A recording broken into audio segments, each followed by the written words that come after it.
جناب عبد المطلب حطیم میں سو رہے ہیں، خواب میں کوئی آ کر کے کہتا ہے احفر طیبہ۔ انہوں نے پوچھا طیبہ کیا ہے؟ کہنے والا غائب ہو گیا۔ دوسری رات پھر کوئی آ کہتا ہے احفر برہ، برہ کو کھودو۔ آپ فرماتے ہیں برہ کیا ہے؟ کہنے والا غائب۔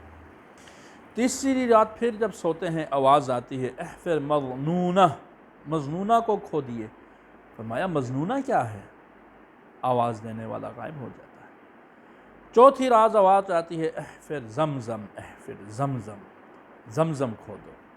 یاد رہیے یہاں ایک اہم پوائنٹ کہ وہ زمزم جو حضرت اسماعیل علیہ السلام کی ایڑیوں سے اور جبریل کے پر سے جاری ہوا تھا، وہ بنو جرہم کی بداعمالی کی وجہ سے خشک ہو گیا تھا۔ پھر حضرت عبد المطلب نے اس کو کھودا، کیسے تفصیل آ رہی ہیں، لیکن جب اس میں رحمت عالم جناب نبی کریم صلی اللہ علیہ وآلہ وصحبہ وسلم کا لعاب مبارک پڑ گیا، اب صبح قیامت تک اس نے خشک نہیں ہونا۔ چنانچہ آپ سے پوچھا زمزم کیا ہے؟ جواب آیا تیرے نامور پدر کی اور آبا کی میراث ہے، اس سے حجاج کو سیراب کیا جاتا ہے، یہ گوبر اور خون کی جگہ ہے جہاں کالا کوا چونچے مار رہا ہے اور چونٹیوں کی بستی کے قریب ہے۔ تفصیلات کا علم ہونے پر آپ اپنے چاند سے بیٹے حضرت حارث کو لے کر کے کدال لے کر کے جاتے ہیں، اصاف اور نائلہ کے درمیان جہاں مشرکوں کے بت تھے، قربانی کے جانور ذبح کیے جاتے ہیں، دیکھا وہیں قریب گوبر، خون اور دو کبوتر، یہ کوے بیٹھ کر کے کالا کوا چونچے مار رہا ہے۔ آپ نے کھدائی شروع کی۔ قریش کے باقی بطون یعنی باقی قبائل نے دیکھا تو پہلے تو تمسخر کیا یہ کیا ہے، لیکن جب پانی کے آثار نظر آئے تو آپ خوش ہوئے۔ اب سب میدان میں کود پڑے کہ نہیں، اس میں تو ہم سب کا حصہ ہے، ہم سب مل کر کے کنواں کھودیں گے اور مل کر کے سیرابی کریں گے۔ حضرت نے فرمایا کوشش میں نے کی، محنت میں نے کی، پہلے تو آئے نہیں، اب کاہے کو آ گئے؟ بات جنگ و جدال تک بڑھ گئی۔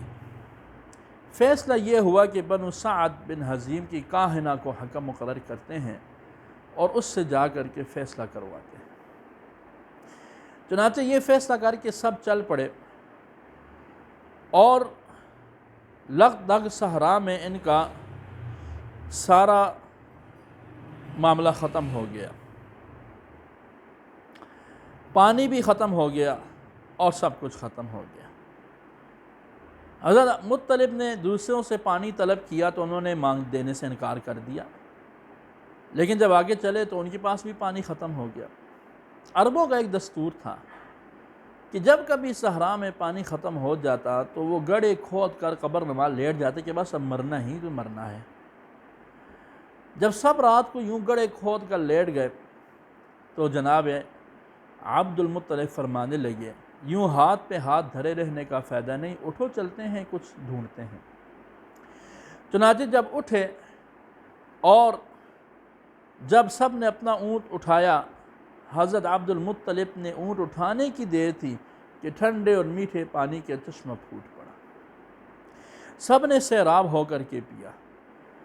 جو فریق مخالف تھے آپ نے ان کو بلا کے فرمایا آؤ تم بھی پیو۔ دوستوں نے ناگواری کا اظہار کیا کہ انہوں نے تو ہمارے ساتھ ایسا کیا اور آپ یوں کر رہے ہیں۔ فرمایا ہم میں اور ان میں پھر کیا فرق رہ جائے گا۔ جب آپ کی یہ کرامت دیکھی گئی تو کہنے لگے کہ اب جانے کی چندہ ضرورت نہیں، فیصلہ ہو گیا، اب آپ آئیں گے اور آپ ہی اس کے مالک ہوں گے، ہم اپنا حصہ دعوت واپس کرتے ہیں۔ لیکن یہ بات یہاں ختم نہ ہوئی۔ جب کنواں کھودا گیا تو اس سے قیمتی تلواریں، سونے کے ہرن نکلے۔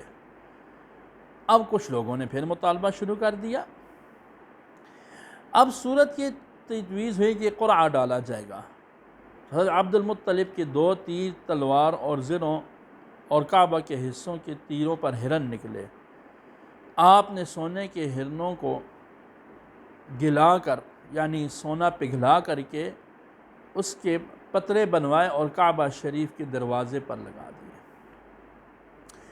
حضرت عبد المطلب کی اس کارنامے، ان کی اولو العزمی، ان کی سخاوت، ان کی دلیری اور کرامتوں کا چرچا ہونے لگا، یہاں تک کہ وقت آیا کہ اللہ نے آپ کو 10 ببر شیر جیسے بیٹے دیے، ایک سے ایک بڑھ کر کے حسن و جمال میں اپنا ثانی نہ رکھتا تھا۔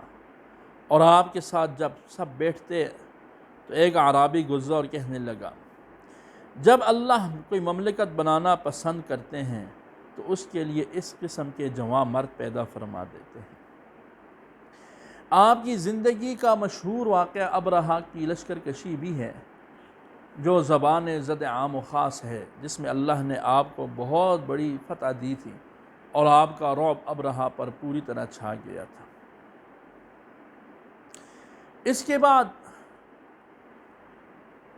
آپ کے اوپر جو اللہ تعالیٰ کے احسانات تھے اور اللہ تعالیٰ کے کرم تھے، اس میں ایک دن آپ نے یہ عرض کر دیا، بلکہ بعض روایات میں آتا ہے کہ آپ نے پہلے منت مانی تھی کہ مجھے رب نے 10 بیٹے دیے تو ایک اللہ کی راہ میں قربان کر دوں گا۔ چنانچہ 10 بیٹے ہو گئے، قرعہ ڈالا گیا۔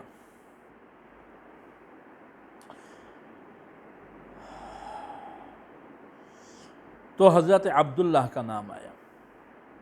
حضرت عبداللہ سب سے چھوٹے لیکن سب سے حسین و جمیل، کہتے ہیں کہ آپ کے چہرے پر پوری طرح نور محمدی جگمگاتا تھا۔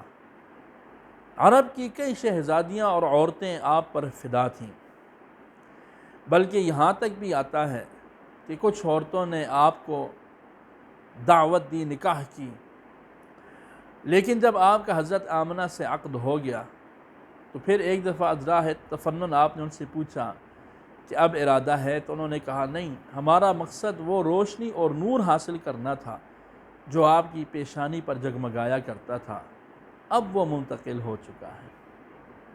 تاہم اللہ نے ہر خوبی سے آپ کو نوازا تھا۔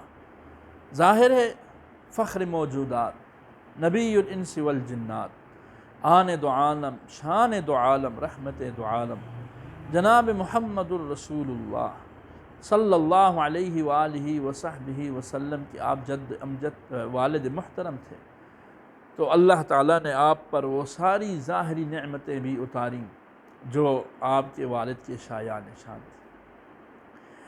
مکے میں کوہرام مچ جاتا ہے کہ یہ کیا ہوگا، ادھر بیٹا بھی انتہائی فرما بردار ابا کے حکم پر لیٹ جاتے ہیں، عبد المطلب گلے پہ چھری رکھ دیتے ہیں، رؤسائے قریش چیختے چلاتے آتے ہیں، منت کرتے ہیں، زاری کرتے ہیں۔ عبد المطلب اپنا عہد اللہ سے کیا ہوا پورا کرنے کے لیے پوری طرح تیار رہتے ہیں۔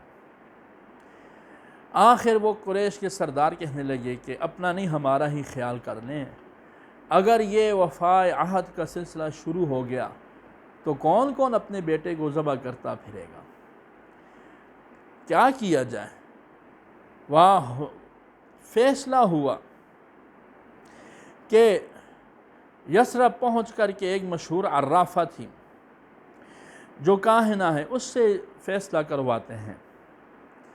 چنانچہ جب اس کے پاس گئے، اس سے کہا کہ فیصلہ دو۔ اس نے کہا میرا تابعی یعنی میرا موکل یا جن ابھی نہیں آیا، تم رات صبر کرو، میں اس سے مشورہ کر کے بتاؤں گی۔ اس نے اگلے دن کہا کہ تم لوگ اپنے ہاں کسی کی دیت دیتے ہو تو کتنے اونٹ؟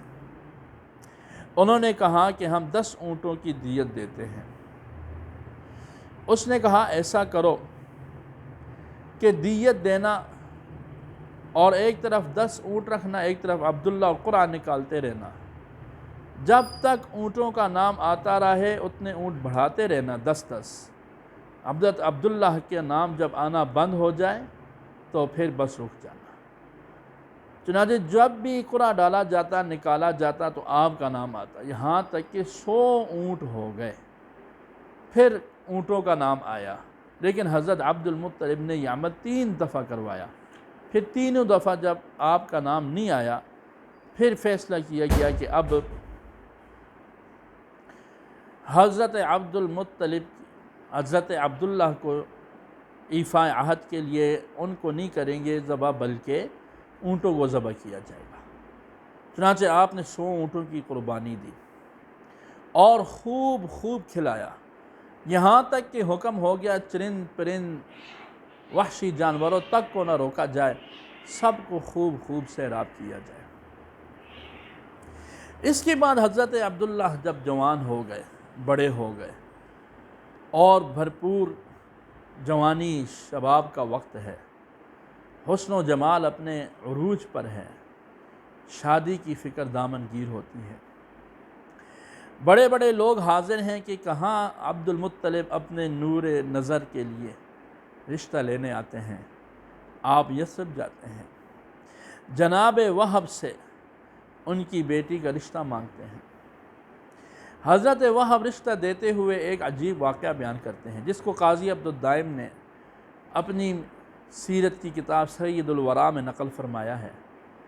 فرماتے ہیں میں نے ایک دن دیکھا کہ حضرت عبداللہ شکار کرتے کرتے جنگل میں دور نکل گئے، تو میں نے دیکھا کہ ان کے دشمن چاروں طرف سے ان پر جھپٹنے کے لیے تیار تھے کہ اچانک میں نے دیکھا سفید لباس میں ملبوس کچھ لوگ آئے، جنہوں نے ان سب کو بھگا دیا، اور ان سب کے بھاگ جانے کے بعد حضرت عبداللہ کی یہ حفاظت ہوئی۔